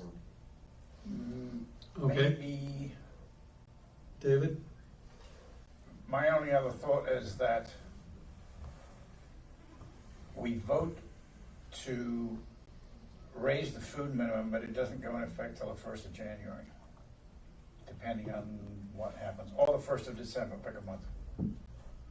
So that Yep. instead of 480, it would be like 440 or 480? No, it goes in, it's annualized at 480. Okay. 440. Oh, yeah, excuse me, 480. Yeah, it's annualized at 480. But it wouldn't go into effect until the 1st of January. So that would change your drop dead date to November? No, the Next drop year? dead, the drop dead date is, Always September. it's the end of September 30th is the end of our billing period for the F&B minimum. Well, I think you have to find, if you're not gonna put it in effect, you have to find a way to prorate it, but I think. And my thought process behind that is if, God forbid, something happens and we cannot open the restaurants again, then we have time to react. Yeah. We could repeal it. Can we do that? So it would remain the 240 November and December, and then go up, It would, yeah. be an effective date. Or you- well, Well, you have a motion on the floor, so I'm not sure how we. Yeah. Well, I think that. We do have a motion. Yeah, I think that the only comment I'll make with it is that, and I'm agnostic with it, if we have, by law, we're required to publish a $0 balance budget November 30th. That's set by the state of California. We don't have anything to do with that. For the budget to be approved by the board of directors, it has to be available to them. It has to be available to the board of directors in the middle of November, 15th of November, because Brian and his team have to print 1,069 copies, plus all the annual audit information that nobody thinks we do, and all of the other financial reporting that has to go with it. We need 2 or 3 weeks to get all that ready, to get it in the mail, to meet the legal requirements. For us to finish a budget that we can present to the board, we need that information, or the Finance and Credit Committee needs that information, kind of like right now. If we elect to postpone it and say, hey, we'll do it later, then we have to do a budget that's gonna reflect not having an increase in the F&B. If we take that out of it, whatever the amount of that money is, goes into the dues. We put 23% on it to cover the reserve requirement we have for a dues billing item. And the dues will go from $11 to 20 bucks, 24 bucks or something. If we do the F&B minimum, right now the projection that I think is very close is our dues will be, the dues increase will be around $11 a month. And the F&B minimum would be $4.80. Doing it that way, to Tom's point, for the extra 240 bucks, you get free food for it. If it's in the dues, you get a nice club and you get the amenities that we have. So, I would think that we either want to approve it or not approve it. Or if somebody wants to make it some different amount, then we can make it a different amount, and whatever's agreed to here, the Finance and Credit Committee can get that information, and we can redo the budget based on whatever the change, that reduction in income is, and then it'll result in a dues increase. So in order for Jim, for instance, to propose 360 instead of 480, we have to vote 480 down and then let him propose 360? Is that what has to happen? That's one way that it works, but another way it would work is for Jim to ask for a friendly amendment. If it's not accepted, then we vote on the original amendment and go from there. So there's a couple ways you could change it if you wanted to change it, or we could just stick and vote on the original. Because perhaps there's a way to lower. Well, and I agree, and I agree with Wendy and Mike, with all the comments that the members have given us and the uncertainty of what's gonna happen, I would propose that we do amend your motion to make it more realistic, whether it be 100 or whatever he says, and see what your figures put forth versus a dues increase. I'll be able to tell you, once we vote, I can tell you right now what they are. Oh, you can? Yeah. I'd like to make one other comment, just, talking about that, in that, we certainly invite all the comments in from the membership, and in this case, we had 40 people write a comment in, most of which said, it's a horrible idea, the food sucks and it's too expensive. That's the nutshell, capsule of what everybody said. I'm reminded that just recently we did a survey of the membership and asked for support on renovating the F&B operations to include renovation of the snack bar that would reduce our dues. We had 60-some% of the members said, I support renovation of the snack bar, making that a nicer place and helping reduce our dues. 60% of the membership in a hard yes or no vote supported that. It's true. And now, we're going through the budget process that we're required to do to look at the cost of running this club. And the Finance and Credit Committee has spent countless hours looking at these numbers. We've reviewed hundreds and hundreds of pages of line item detail and came back with a recommendation that said, this is reasonable. And we have 40 people say, that's horrible, I hate you for doing that. And I question whether we ought to be making a decision on the financial stability of the club based on the input of 40 people. When we recently turned down the input of 60% of the people that voted to say, do this. I think that it's unfortunate that some of the people don't like the restaurant. I mean, I agree with Ray, I eat up here a lot, and I think the food's gotten dramatically better over the last 10 years, and the service has gotten better, not worse. But I think the Finance and Credit Committee, like all of us, we're charged primarily with protecting the financial stability of the club, running it in the most efficient way that we can, and trying to do everything we can to make this a nice place to live. And if we start denying what the actual costs are to run this place, we'll end up with a club that's in disrepair, we'll end up with things that aren't paid for, and we'll end up with a club that's less than desirable that people are gonna wanna live in. So that would be my comment. Okay, well, my comment to that would be, if our restaurant is not opened, as it is now, it's not open, we're not sure we can open it in November or December, our operating expenses go down. Is that true? Our operating, because the in-house, the back of the house is not working. I just put my 2 cents in there about the cost of doing business at Mission Lakes when we don't have the Sandwich or the restaurant open. We are gonna be able to open them up. Yeah, this is all news to me. I haven't heard about not opening at all. I mean, we're at Yes. 25%, as of Newsom- right now, we're at 25% capacity. Yes, but Governor Newsom is coming out tomorrow where we could be put back in the purple tier. Right, and if we go back in the purple tier, Outdoor eating. we can eat outside and we can eat on the patio. We just can't eat inside, and we can still have food delivered. And take out, Right. correct. Can take out.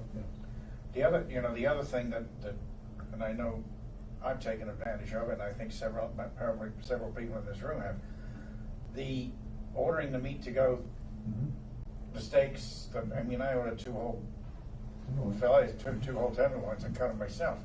So it's not hard to meet that. That was $200 on its own. So it's really not hard to meet that $480.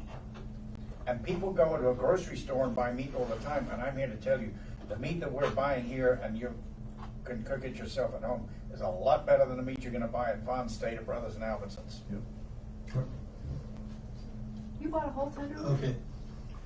Well, let's go. All right, let's get back to the question at hand. The motion on the table is raise it from 240 to 480.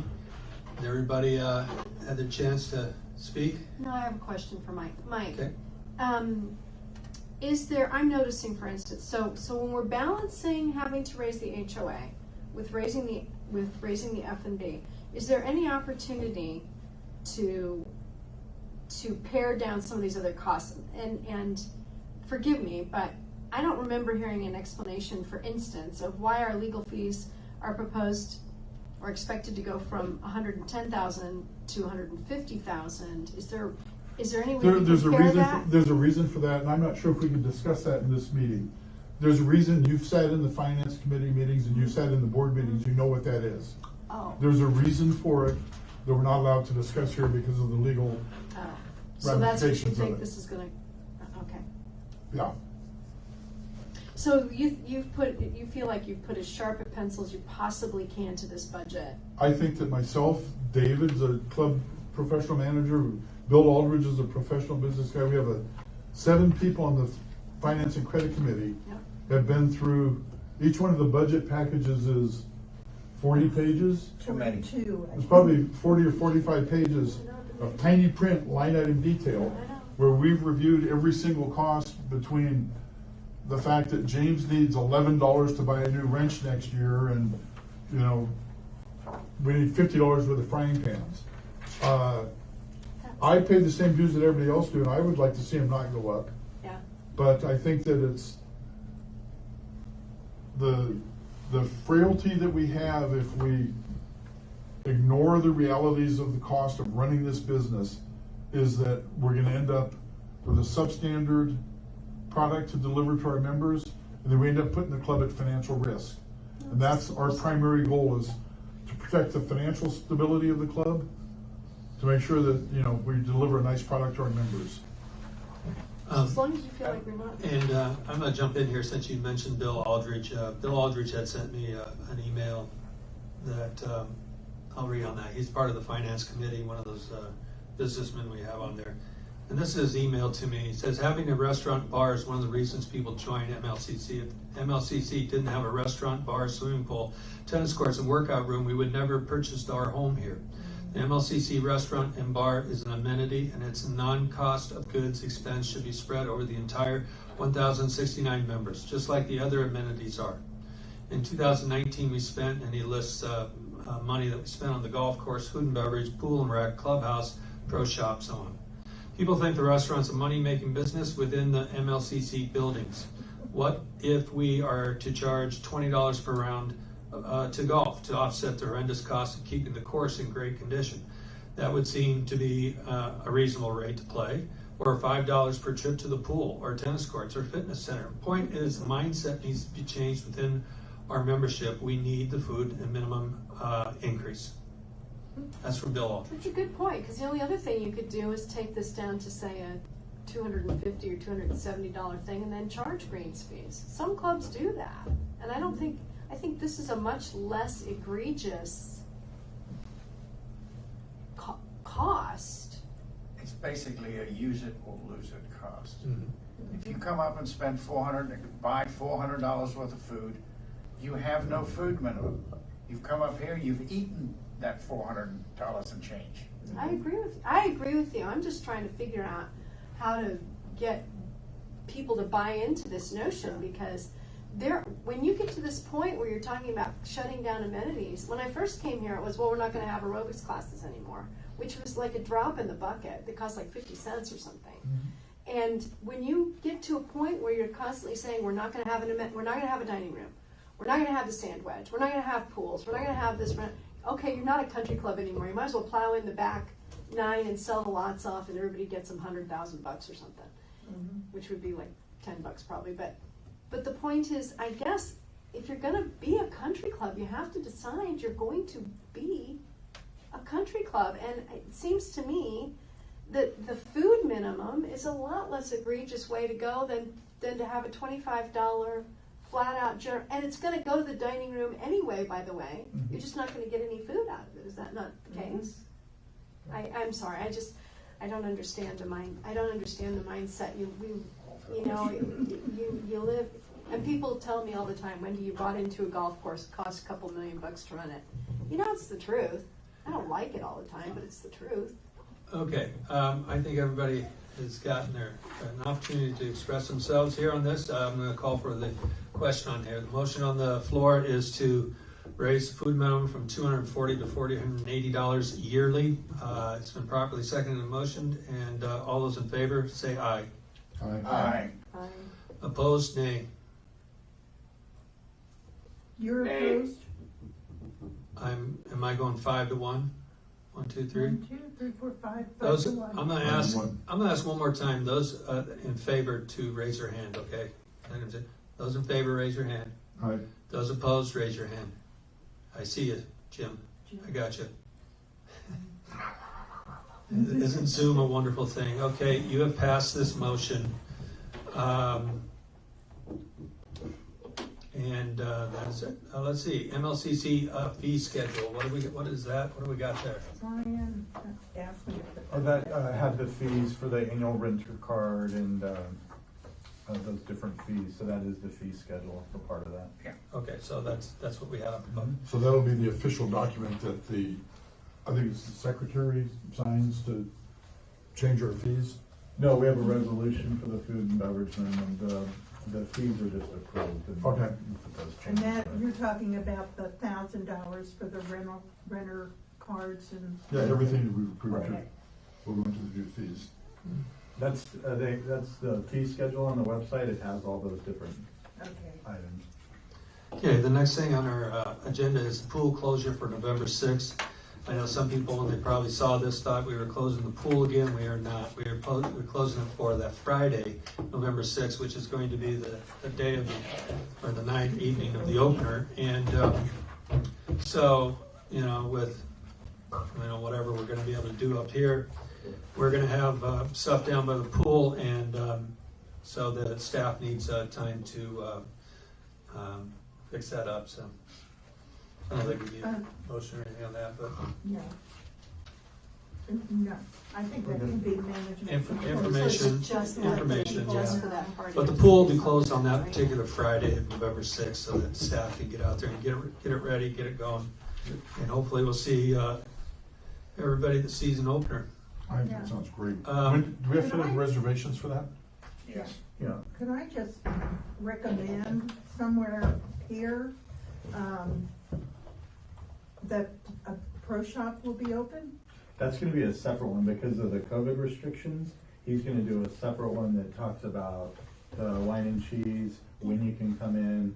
You make an appointment. Yeah, it's gonna be he's gonna send an invitation out to everybody. Oh, okay. Because we can only have 6 people in the store at once, and it's gonna be, people wanna shop, so he's working hard on that. It'll still be a part of this event, but he's gonna do a separate golf flyer on it. Oh, okay. God, I don't know if I want to be at the front of that when there's lots of stuff in there because we're heavy spenders. Or at the back of it when everything's already gone and I won't get a big bill. You can get some nice new gloves, Michael. For those of Yeah, you my that, wife did. Oh, she did? That was hers, not mine. Yeah, okay. for those of you that are new to Mission Lakes or haven't been here for an opener, that's the day the Pro Shop has the best deals. And if you want to dress in your Mission Lakes gear for the rest of the year, that's the day to buy it, definitely, because that's the day that it's going to be the cheapest. And there's going to be all kinds of sales there. So looking forward to that. We had 2 other things that we added to this, I believe. Right now they're escaping my mind. Under new business, Yeah. Comstock. ACC. Okay, yeah, Tom. The ACC has a couple of permits that the members would like to start their projects. So I would like to make a motion to conditionally approve these projects from the board because the ACC still is working on their paperwork. So at 64-871 Cochran Court is a solar project. 9451 Oakmont is a gazebo project. The ACC representative will be looking at all of their paperwork and make sure it's all right. So if we can conditionally approve this, they can get on with their project. So I make the motion to conditionally approve these 2 projects. Is it seconded? Second. It's been properly moved and seconded to approve these 2 ACC projects. All those in favor say aye. Aye. Opposed, nay. Okay, you have passed those Aye. approval for those 2 projects. We had one other thing, Satellite. and it's going to come to me in just a second. What else was it? Was one other thing besides? No? I don't think so. Flyers. Those we got. Oh, yeah, those are for member comment and Oh, we review on, the resolution is what we signed. Oh, And the okay, secretary I will have post that. that. Okay, so we got everything else? Okay, well, we will adjourn the meeting, and our next board meeting will be October 31st, Halloween at 1:30, and sure we'll all come dressed up. Come dressed up. Let me, Yeah. and Thank you very October much. 31st. Thanks, thank you to the people on Facebook that would stick around for us for 2 hours and watching that. Appreciate it.